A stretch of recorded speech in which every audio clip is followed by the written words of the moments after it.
My daughter almost threw her entire future away on a man who had already decided she was nothing more than a bank account with a pretty face.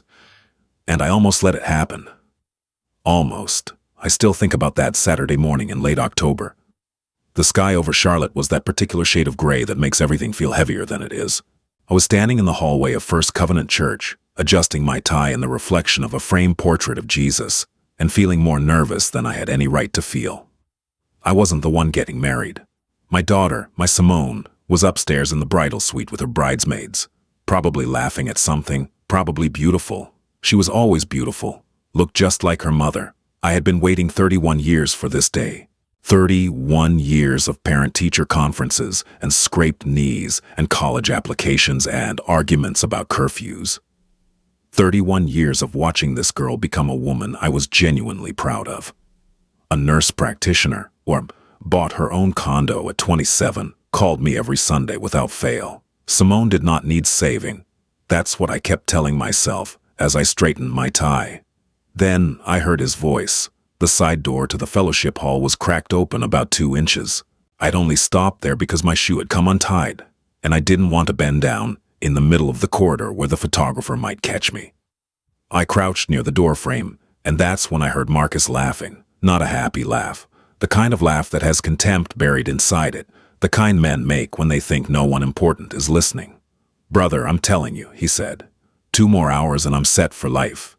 Another voice, someone I didn't recognize, said something I couldn't quite catch.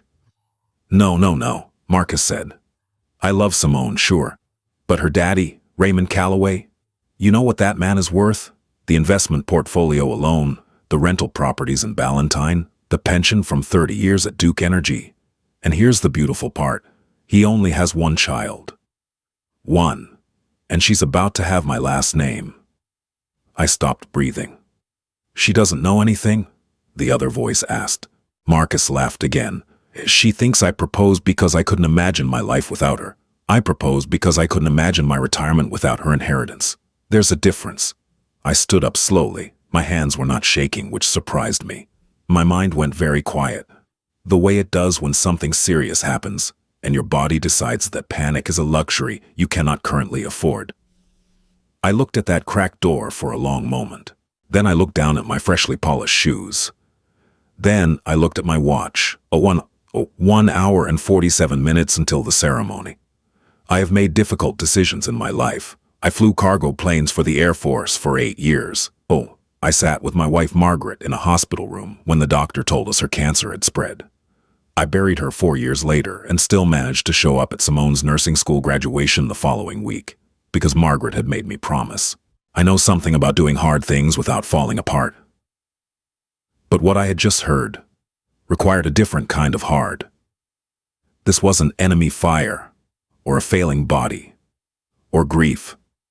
This was a man who had looked my daughter in the eyes and said, "I love you," while meaning something else entirely. That is its own category of cruelty. I walked away from that door calmly. I went to the men's room, locked the stall, and sat down on the closed lid and thought for exactly 4 minutes. I know it was 4 minutes because I watched the second hand on my watch go around 4 times. Here is what I knew. If I burst into that fellowship hall and confronted Marcus, one of 2 things would happen. Either he would deny everything and I would have nothing but words he could claim I misheard, or he would confess and Simone would be humiliated in front of her bridesmaids, her aunts, her grandmother who had flown in from Memphis, and 112 guests who were currently eating the cocktail hour appetizers I had paid for. I had no proof. I had no recording. I had nothing, except what I had heard through a 2-inch gap in a door, and I knew enough about men like Marcus to know that was not going to be enough. I was not going to let him walk away clean. I unlocked the stall and looked at myself in the mirror. 63 years old. Silver at my temples. Margaret's voice in the back of my head saying, "Raymond, think before you move." She always said that. I used to think it was her being cautious. Now I understand it was her being wise. I took out my phone. My brother Curtis had given me a new phone for my birthday in August. One of those models with a camera on the front and the back and some kind of enhanced audio setting. He spent 20 minutes explaining to me that I immediately forgot. But I remembered one thing he said. He said, "Pops, this phone can pick up a whisper from across a room." I had thought that was an odd thing to brag about. I was not thinking that anymore. I texted my nephew Darnell, who was Marcus's groomsman and who I had always liked more than I probably should have, given what I was about to ask him to do. I kept the message simple. I said, "Find a reason to get Marcus back in that fellowship hall in 15 minutes. Don't ask me why. I'll explain later. Family." Darnell was 26 and sharp. He texted back one word, "Okay." Then I went and found the church's assistant pastor, a young man named Brother Ellis, and told him we might need to push the start time by 30 minutes due to some family logistics. Brother Ellis looked mildly annoyed but agreed. Church people will accommodate almost anything if you phrase it as family logistics. I waited near the side entrance to the fellowship hall. I had my phone in my breast pocket with the audio recording app open, the screen dark. 11 minutes later, I heard Marcus's voice coming back down the corridor. Darnell had apparently told him one of the groomsmen had spilled something on his jacket and needed his input, which was such a perfectly boring and plausible reason that I could have hugged that boy. Marcus walked back into the fellowship hall. I slipped in through the side door and positioned myself near the coat rack in the corner, half hidden behind a wooden room divider the church used for their Wednesday night meetings. I could see Marcus clearly. He was on his phone now, pacing near the window, and he was talking to someone, and what he said in the next 4 minutes I recorded every single word of. He told whoever was on the other end that this was almost finished. He said the old man had no idea. He said once he and Simone had been married for a year, maybe 2, he would start the process. He actually used those words. The process, like my daughter, was a transaction with steps. He said his buddy from his first job, someone named Derek, still owed him a favor and could help him get access to financial documents. He said Simone trusted him completely, and that was, and I'm quoting him directly, the most useful thing about her. The most useful thing about her. I had raised that woman. I had sat up with her when she had night terrors at age 7. I had driven her to the hospital at 2 in the morning when she was 19 and her appendix ruptured. I had watched her graduate and buy that condo and grow into the kind of person who brought casseroles to elderly neighbors and remembered everyone's birthday. And this man, this polished, well-dressed, soft-spoken man that she had brought home to me 18 months ago with shining eyes, had looked at all of that and seen the most useful thing about her. I pressed stop on the recording. I walked out of the fellowship hall and I stood in the parking lot for about 3 minutes and looked at the sky. Then I made a decision that I knew some people would question. I decided not to tell Simone yet. I know how that sounds. I have heard it from Darnell, who I eventually explained everything to that afternoon. I have heard it from my sister Patricia. I heard it from my own internal voice for the rest of that day. But here is my reasoning, and I stand by it even now. If I told Simone what I knew, with a recording an hour before her wedding, I would be handing her the worst moment of her life in the worst possible setting, surrounded by people, wearing a dress, with nowhere to go and no time to process. I had watched Margaret receive devastating news in a hospital, and I knew what that did to a person's body, to their dignity. Simone deserved to hear this in private. She deserved to be able to fall apart without an audience, and Marcus deserved to have the floor pulled out from under him publicly. Those two things required different timing, so I did the hardest thing I have ever done. I went upstairs to the bridal suite, knocked on the door, and when my daughter opened it in her wedding dress, with her hair done and her eyes bright, I hugged her for a long time and told her she looked like her mother and that I was proud of her. And I meant every single word of it. I was not lying to her. I was protecting her. There is a difference, and it matters to me that the distinction is understood. The ceremony began at 2:17 in the afternoon. I walked Simone down the aisle. Marcus stood at the altar, and he smiled at her with a smile I now understood was practiced, and I smiled back at him from behind my daughter's veil, with a smile I hoped communicated something different. I gave her away. I sat in the front pew. I watched them say their vows, and I kept the phone in my breast pocket. The reception was at a hall about 12 minutes from the church. There was dinner, and dancing, and toasts. And I gave a toast that was honest about how much I loved my daughter, and carefully neutral about my new son-in-law, which, if you know me, should have told anyone paying attention that something was off. But nobody was paying close enough attention, which was fine. Marcus was charming all evening. He worked the room, he hugged the elderly aunts, and complimented the cousins, and danced with Simone in a way that looked like a man genuinely in love. He was good. I will give him that. He had clearly been doing this for a long time. At 9:45, I found Darnell near the dessert table and told him I needed 30 minutes and a quiet room tomorrow morning and his silence until then. Darnell said, "Uncle Ray, whatever you need." He looked worried. He should have been, though not for the reasons he thought. I went home that night to my empty house, the one where I had raised Simone after Margaret passed, and I sat at the kitchen table with a cup of decaf and my phone, and I listened to that recording 3 times.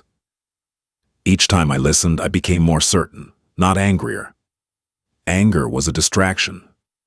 More certain. I called my attorney, a woman named Joyce who had handled my estate planning, and whom I trusted absolutely. I left her a voicemail explaining that I had a recording of someone discussing fraudulent intent related to my financial assets and my family, and that I needed to speak with her first thing Monday morning. Then I called my financial advisor and left a similar message about needing to review and restrict access protocols on all accounts effective immediately. Then I went to bed and slept 6 hours, which surprised me. Simone called me the next morning at 10:15. She and Marcus were staying at a hotel downtown before leaving for their honeymoon to Aruba on Tuesday. She said last night was perfect, and she was so happy, and she loved me, and she'd call when she landed. I told her I loved her, and that I needed to see her and Marcus before they left for the hotel checkout. I told her it was about a wedding gift I'd forgotten to bring last night, something that needed to be signed. She didn't question it because I was her father, and she trusted me, and that fact alone made what I was about to do feel both necessary and devastating. They arrived at my house at 11:30. Marcus had that easy confidence he always carried, the loosened tie and the weekend morning after the wedding energy of a man who believed he had just successfully completed a long project. Simone was glowing. They sat across from me at my kitchen table. I offered them coffee. Marcus said sure. Simone said she was fine and then asked what needed to be signed. I placed my phone on the table and pressed play. I watched Marcus's face move through several expressions in about 4 seconds. The first was confusion. The second was recognition. The third was something I can only describe as the look of a man who has just realized he miscalculated. The fourth was an attempt at composure that arrived about 2 seconds too late. Simone sat very still. I have seen her do this before, when the doctor told her about Margaret, when her college roommate was in a car accident. Simone goes still when the information is too large for immediate movement. She sat still, and she listened, and she did not look at Marcus, and she did not look at me. She looked at the center of the table. When the recording ended, the kitchen was quiet. Marcus said, That's out of context." I said, "Marcus, I am 63 years old. Do not." He stopped talking. Simone turned and looked at him then, and I knew from the look on her face that she was not asking a question. She had already answered it. She looked at him the way her mother used to look at things that had permanently disappointed her, not angry, just finished.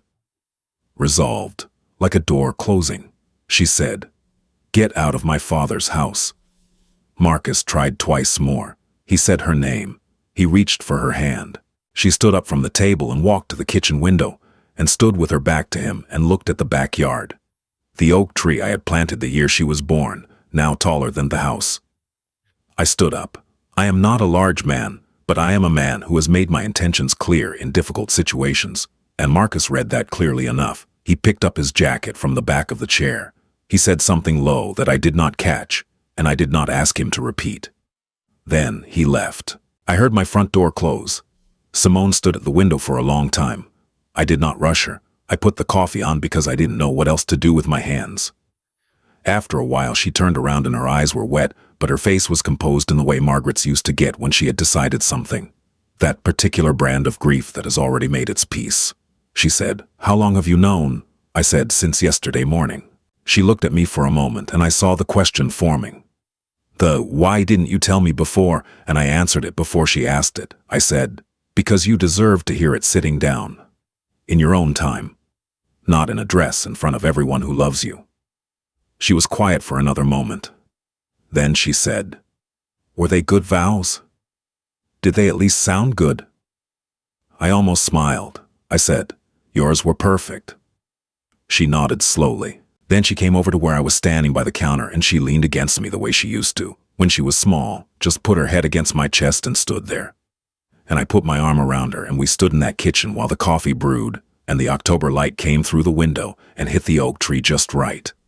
I did not tell her it was going to be fine. I have lived long enough to know that some things take time before they become fine, and that pretending otherwise is its own kind of dishonesty. What I told her was that she was still everything she had been yesterday morning before she heard that recording. That nothing he had done subtracted anything from her. That her mother would have been so proud of the woman at this window. She cried then, properly. And I held on, and let her. My attorney Joyce called back Monday morning, and we met that afternoon. The fraudulent intent recorded on that audio, combined with Marcus's apparent plans to access financial documentation through unauthorized means, gave us enough to pursue a full annulment and, depending on how things developed, potentially more. Joyce was characteristically direct. She said, Raymond, you did the right thing getting this on record. Evidence changes everything. It took 4 months. Annulments are not simple. Marcus retained a lawyer, and there were several unpleasant exchanges that I will not detail here because they are not the point. The point is that by February, my daughter's name was her own again. The point is that Marcus's plan, whatever it had been, whatever the process looked like in his head, did not survive contact with the truth he thought no one had heard. Simone is doing well. She went back to work 2 weeks after everything happened, because she said the patients needed her, and I think she also needed to be needed in a way that was clean and straightforward and real. She comes over for dinner on Sundays. We watch football, which she tolerates because I like it. She is dating no one and is at peace with that. At least for now. I planted a second oak tree last spring, on the other side of the yard. Simone laughed when she saw it. She said, Dad, what are you doing? I said I thought the first one looked lonely. She shook her head, but she helped me water it. There is something I want to say to anyone who has a daughter, or a son, or anyone they love, who is about to walk into something that feels wrong, but looks right. Trust that feeling. Investigate it. Do not dismiss it because you want to be the kind of person who gives others the benefit of the doubt. The benefit of the doubt is a generous gift, but it should not be given without limit to people who have already revealed their intentions.